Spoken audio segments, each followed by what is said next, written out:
Well, as I said, 317 new cases of coronavirus recorded in Victoria. It's the highest peak of any day in any state we've seen across the country to date. It's a stark difference from the 0 cases recorded just 5 weeks ago. The Australian's foreign editor, Sheridan, has written very expansively about this today. I wanted to get him on the show to discuss, I think, the debate we've all got to be having about where we go from here. Sheridan joins me now from Melbourne. Greg, I have to commend you on this article. I spoke to a number of people today and they've all said, have you read Sheridan? Have you read Sheridan? I said, absolutely, read him very early this morning. You say we're at a crossroads. You also say the next couple of weeks are incredibly critical. And you also talk about the silliness of denying the seriousness of this virus.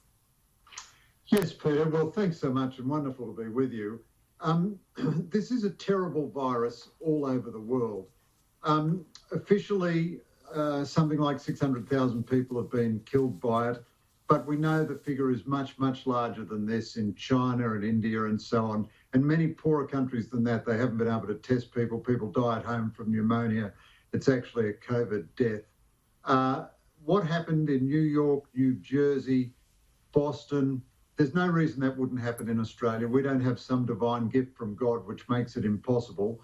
As the months have gone on, we've got a few treatments which cut the fatality rate a bit, so that's good. And we've got a well-prepared hospital system. But 317 cases today, almost all of them unexplained in their sources. Does the Victorian government really have enough people to trace all their contacts? This disease increases exponentially. We're already seeing the hospital system express its first sign of being a bit worried about being overtaxed. This could get right out of hand. And of course, if it does get out of hand, your death rate goes up massively as well, because if you can't treat people comprehensively in intensive care units, they're much more likely to die. We think about 20% of people who get the infection end up going to hospital. We know in Britain and the United States, hundreds and hundreds of health workers have died, nurses, doctors, and so on. This is a very serious business. We know today, too, a number of health workers have contracted the virus. We know that 2 hospitals, St Vincent's, those in Melbourne, know that's a very big cardiac hospital. And we also know the Royal Children's Hospital have had to have deep cleans because of connections to the virus. So it's real. There's a lot of talk about herd immunity, that we should sort of let this disease rip. Notwithstanding, obviously, to go to a total, absolute hard lockdown has an economic consequence. There's a big consequence with herd immunity. You wrote about that today too, didn't you? Yes, so herd immunity is essentially a fiction. It's a silliness, really. I spoke to Greg Hunt, the health minister, and also Professor Raina McIntyre, one of our most distinguished epidemiologists who's spent her whole life studying this. Now, herd immunity would require 60% of Australians to be infected. That's about 15 million people. And if the death rate is 1%, that's 150,000 deaths. Nobody is going to tolerate that. It's also pretty clear that you don't get lifetime immunity from this disease even after you've had it. So you might kill 150,000 Australians to get herd immunity and then find that next year you're back to square one. This is an insane argument we're having here, really, and nowhere in the world has achieved herd immunity.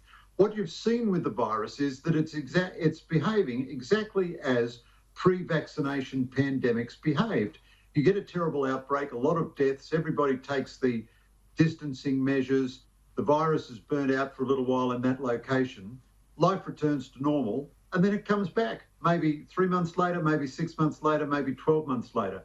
We know the Spanish flu killed many more people in its second iteration than it did in its first iteration.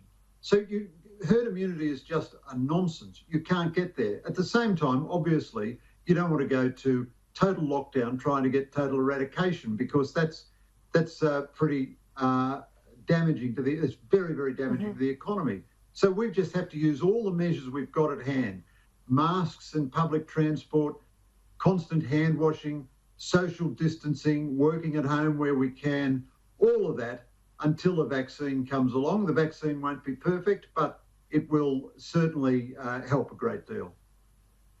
I guess the frustration in all of this is that once we got the immediate cases inside Australia suppressed and shut the borders, the only time cases were starting up were the imported cases we had of Australians returning home. Now, I don't have any issue with Australians returning home, provided they went through hotel quarantine. That wasn't there from the start either. When that came into place and it was routine, it made a huge difference to our numbers. Now, we all patted ourselves on the back there a few months ago, but what we were dealing with was imported cases. Now we've got it in the community. It's a very, very different beast. How confident are you that the Victorian government, with the resources that it's got here and obviously these systemic failures that we're seeing in this state and no other, how confident are you, Greg, that they can get this under control? Because, so just sort of jumping in, because immunologists are telling me it will be a finely run thing. Some say, it's gone too far already. Well, I think it is very challenging. It's very, very challenging. No one has been more critical than me of the failures of the Andrews government here.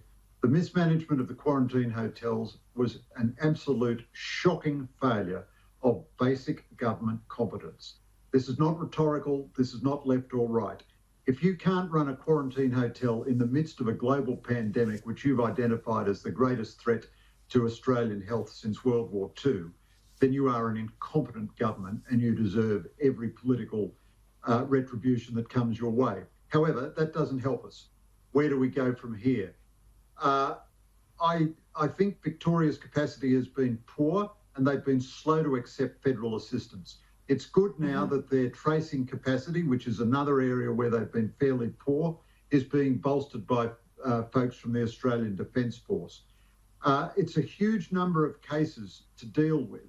And if it gets totally out of control, we'll get it under control eventually. But that would then require a massive and sustained lockdown. And there simply will be no alternative, because if thousands and thousands and thousands of Australians are getting affected, and then tens and then hundreds and then thousands are dying, it won't be up to government. The public will demand it. So you've seen in the United States, even in the most pro-opening up states in the United States, they're going back to shutdowns and limited shutdowns and so on because their case numbers are too high. Now, I think we've got a good chance. I think we've got a good chance with this, but, that depends on how everybody goes. I do think government, state and federal, have been weirdly reluctant to recommend masks. I think when you go on public transport or you go into a shopping centre... That's often remarked upon, Greg.